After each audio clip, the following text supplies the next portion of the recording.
अभिनेत्री तेजश्री प्रधान हिने आपल्या अभिनय शैलीने कमी कालावधीतच प्रेक्षकांचं मन जिंकलं। तेजश्रीने वयाच्या 19व्या वर्षी अभिनयाची वाट धरत या गोजिरवाण्या घरात या मालिकेतून मालिका विश्वात पदार्पण केलं। या मालिकेत तिची भूमिका ही अगदी छोटी होती। त्या मालिकेत ती साडी आणि डिझायनर मंगळसूत्र आणि कानातले अशा लुकमध्ये ती दिसली। तर त्यानंतर ती लेक लाडकी या घरची या मालिकेत तिने अदितीची भूमिका साकारलेली। या मालिकेत ती मराठमोळ्या अशा लुकमध्ये दिसली।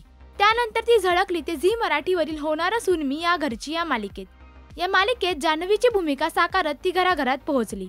या मालिकेत ती साधा कुर्ता, लेगिन्स आणि ओढणी अशा सिंपल लुकमध्ये दिसली। तिच्या या लुकचे चाहत्यांनी कौतुक सुद्धा केले।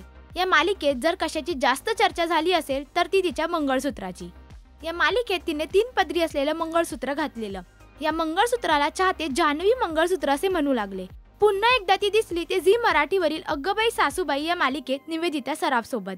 ती या मालिकेत फ्रॉक पॅटर्न असलेल्या ड्रेसमध्ये आणि लांब कानातले आणि वेगवेगळ्या हेअरस्टाईल मध्ये दिसली। आणि आता पुन्हा स्टार प्रवाहावरील प्रेमाची गोष्ट या मालिकेतून तिने मालिका विश्वात कमबॅक केलाय।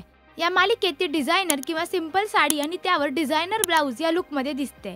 तर मालिकेनुसार तेजश्रीचे लुक बदलले। तर तुम्हाला तेजश्रीचा कोणता लुक जास्त आवडला हे आम्हाला कमेंट करून नक्की सांगा।